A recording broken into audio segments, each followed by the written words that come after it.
Hello നമസ്കാരം. അമൃത്തിലേക്ക് എല്ലാവർക്കും സ്വാഗതം. ഇന്ന് ഞാനൊരു വെജിറ്റേറിയൻ സ്നാക്ക് റെസിപ്പിയാണ് കൊണ്ടുവന്നിട്ടുള്ളത്. കട്ട്ലേറ്റ് നമുക്ക് എല്ലാവർക്കും ഇഷ്ടപ്പെട്ടൊരു വിഭവമാണ്. അപ്പോൾ കട്ട്ലേറ്റ് തന്നെ ആവാമെന്ന് വിചാരിച്ചു. ബീട്രൂട്ടും ക്യാരറ്റും കൂടി വെച്ചിട്ടാണ് ഇന്ന് കട്ട്ലേറ്റ് ചെയ്തിട്ടുള്ളത്. വീഡിയോ ഇഷ്ടപ്പെട്ടാൽ എൻ്റെ ചാനലൊന്ന് സബ്സ്ക്രൈബ് ചെയ്യുക.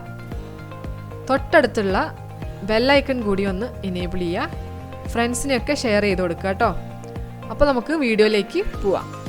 ബീട്രൂട്ട് കട്ട്ലേറ്റ് ഉണ്ടാക്കാനായിട്ട് തുടങ്ങാം. ആദ്യം തന്നെ ഒരു ചീനച്ചട്ടി അടുപ്പത്ത് വയ്ക്കാം. 2 ടേബിൾ സ്പൂൺ ഓയിൽ ഒഴിച്ചു കൊടുക്കാം. ഓയിൽ ചൂടാവുമ്പോൾ നമുക്ക് ഓരോ ടേബിൾ സ്പൂൺ വീതം ഇഞ്ചിയും വെളുത്തുള്ളിയും ചതച്ചതും കറിവേപ്പിലയും പച്ചമുളകും കൂടി ആഡ് ചെയ്ത് കൊടുക്കാം.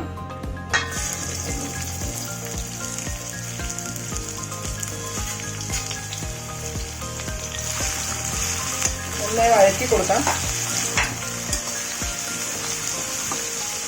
കുറച്ച് ഉപ്പ് ആഡ് ചെയ്ത് കൊടുക്കാം.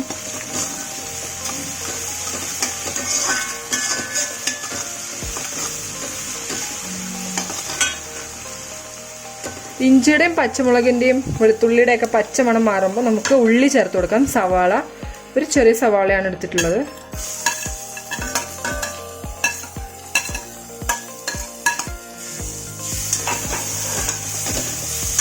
സവാള അത്ര അധികം അങ്ങ് മൊരിഞ്ഞു വരണ്ട, ഒന്ന് സോഫ്റ്റ് ആയാൽ മതി.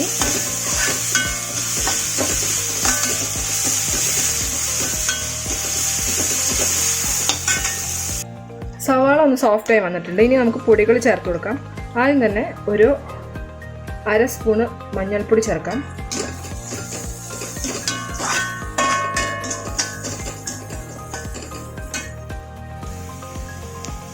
ഒരു ടീസ്പൂൺ കുറച്ച് കുറവ് മുളക് പൊടി ചേർക്കാം.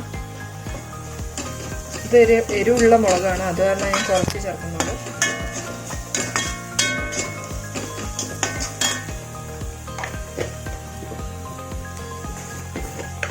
ഒരു 1/4 ടീസ്പൂൺ മല്ലിപ്പൊടി ചേർക്കാം.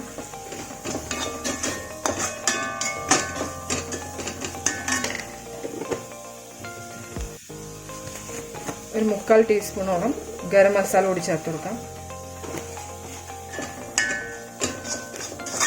പച്ചമണം മാറുന്ന വരെ നന്നായി വഴറ്റി കൊടുക്കാം.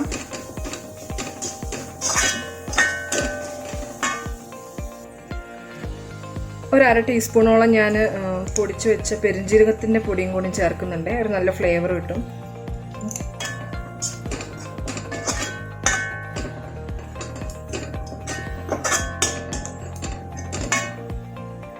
ഇനി ഞാൻ വേവിച്ച് വെച്ചിട്ടുള്ള ബീട്രൂട്ടും ക്യാരറ്റും നന്നായിട്ട് ഗ്രേറ്റ് ചെയ്തിട്ട് ഉപ്പിട്ട് വേവിച്ച് വെച്ചതാണ്, അതുകൂടി ചേർത്ത് കൊടുക്കാം.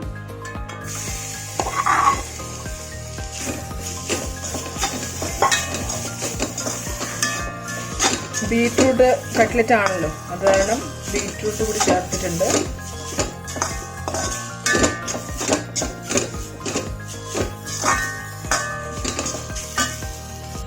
ഒരു മീഡിയം സൈസ് ബീട്രൂട്ടും ഒരു ചെറിയ ക്യാരറ്റുമാണ് എടുത്തിട്ടുള്ളത്. അടുത്തതായിട്ട് നമുക്ക് 2 പൊട്ടാറ്റോ പുഴുങ്ങി ഉടച്ച് വെച്ചതാണ് ചേർക്കാൻ പോകുന്നത്. ചേർത്ത് കൊടുക്കാം. നന്നായി പുഴുങ്ങി ഉടച്ച് വെച്ചതാണ്. ഇതുമായിട്ട് നന്നായി മിക്സ് ചെയ്തെടുക്കാം.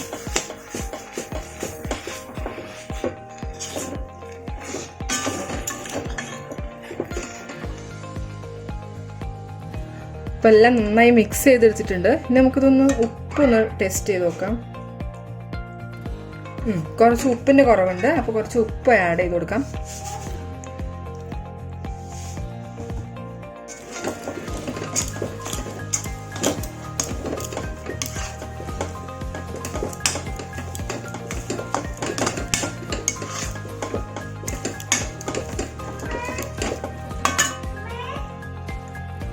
ലാസ്റ്റായിട്ട് കുറച്ച് ഗരം മസാല കൂടി ചേർക്കുന്നുണ്ട്, ഒരു നല്ല മണത്തിന് വേണ്ടിയിട്ടാണ്. നല്ലൊരു മണം കിട്ടും ഗരം മസാല ലാസ്റ്റ് ചേർക്കുമ്പം. ഇപ്പോൾ നമ്മുടെ മസാല നന്നായി റെഡി ആയിട്ടുണ്ട്. ഇനി സ്റ്റൗ ഓഫ് ചെയ്തിട്ട് ചൂടാറാനായിട്ട് വെക്കാം. എന്നിട്ട് നമുക്ക് ഇഷ്ടമുള്ള രീതിക്ക് ഷേപ്പ് ചെയ്തെടുത്തിട്ട് നമുക്ക് വറുത്തെടുക്കാം. നമുക്കിനി നമ്മൾ ആ കട്ട്ലേറ്റ്സ് ഷേപ്പ് ചെയ്യാനായിട്ട് തുടങ്ങാം. ആദ്യം തന്നെ കൈയൊന്ന് നനച്ചു കൊടുക്കാം. കയ്യിലധികം ഒട്ടിപ്പിടിക്കാണ്ടിരിക്കാൻ വേണ്ടിയിട്ടാണ് അങ്ങനെ ചെയ്യണത്. എന്നിട്ട് ഉരുട്ടി എടുക്കാം. മുട്ടയുടെ വെള്ള യൂസ് ചെയ്യുന്നതിന് പകരം ഞാനിവിടെ മൈദ വെള്ളത്തിൽ കലക്കിയതാണ് യൂസ് ചെയ്യുന്നത്. വെജിറ്റേറിയൻ കട്ട്ലേറ്റ് ആയതുകൊണ്ടാണ്. പിന്നെ ബ്രെഡ് ക്രംസിൻ്റെ പകരം ഞാൻ റസ്ക് പൊടിച്ചതാണ് യൂസ് ചെയ്യണത്. റസ്ക് ഒരു മിക്സറിലിട്ടിട്ട് ഒന്ന് പൊടിച്ചെടുത്തതാണ്. ഇനി നമുക്ക് ഓരോ കട്ട്ലേറ്റ്സും മൈദയുടെ മിക്സിൽ മുക്കിയിട്ട് റസ്കിൻ്റെ പൊടിയിലൊന്ന് കോട്ട് ചെയ്തെടുക്കാം. കട്ട്ലേറ്റ്സ് അധികം ഫ്ലാറ്റ് ആവാണ്ട് ശ്രദ്ധിക്കുക. അധികം ഫ്ലാറ്റ് കട്ട്ലേറ്റ്സ് കഴിക്കാനായിട്ട് ടേസ്റ്റ് ഉണ്ടാവില്ല. നമ്മൾ ഉരുട്ടിയെടുക്കുന്ന നേരത്ത് ഒന്ന് കുറച്ച് ഒരു തിക്കായിട്ട് ഉരുട്ടിയെടുക്കുക. അതുപോലെയാണ് ഇപ്പോൾ ഞാൻ ചെയ്തെടുക്കുന്നത്. കുറച്ച് തിക്കായിട്ടാണ് ചെയ്യണത്. ഇതുപോലെ കുറച്ച് തിക്കായിട്ട് ചെയ്തെടുക്കാനായിട്ട് ശ്രമിക്കുക. ഞാൻ എല്ലാ കട്ട്ലേറ്റ്സും ഇപ്പോൾ റസ്കിൻ്റെ പൊടിയിൽ നന്നായി കോട്ട് ചെയ്തെടുത്തിട്ടുണ്ട്. ഇനി നമുക്കിത് ഫ്രൈ ചെയ്തെടുക്കാം. ഇനി നമുക്ക് ഓരോ കട്ട്ലേറ്റ്സും ചൂടായ എണ്ണയിലേക്കിട്ട് ഫ്രൈ ചെയ്തെടുക്കാം. ഇത് ഞാൻ ഇപ്പം വീഡിയോയിൽ കാണുന്നത് സെക്കൻഡ് ട്രിപ്പ് ഇട്ടതാണ്. ഫസ്റ്റ് ട്രിപ്പ് ഇട്ടത് ക്യാമറ ഓൺ അല്ലായിരുന്നു. അത് കാരണം ആ ഷോട്ട് കിട്ടിയില്ല. അതാണ് ഓയിലിൽ കറുത്ത കളറ് ആയിട്ട് കാണുന്നത് കേട്ടോ. നമുക്കിനി കട്ട്ലേറ്റ്സ് രണ്ട് സൈഡും നല്ല ഗോൾഡൻ ബ്രൗൺ ആവുന്ന വരെ ഫ്രൈ ചെയ്തെടുത്തിട്ട് മാറ്റി വയ്ക്കാം. നമ്മുടെ ടേസ്റ്റി ബീട്രൂട്ട് കട്ട്ലേറ്റ് റെഡി ആയിട്ടുണ്ട്. എല്ലാവരും ട്രൈ ചെയ്യുക, അഭിപ്രായങ്ങൾ അറിയിക്കുക. എൻ്റെ ചാനൽ ഇതുവരെ സബ്സ്ക്രൈബ് ചെയ്യാത്തവർ സബ്സ്ക്രൈബ് ചെയ്യുക, ലൈക്ക് ചെയ്യുക, കമൻറ്റ് ചെയ്യുക, ഷെയർ ചെയ്യുക. അപ്പം അടുത്ത റെസിപ്പി ആയിട്ട് കാണുന്നവരേക്കും ബൈ, ടേക്ക് കെയർ.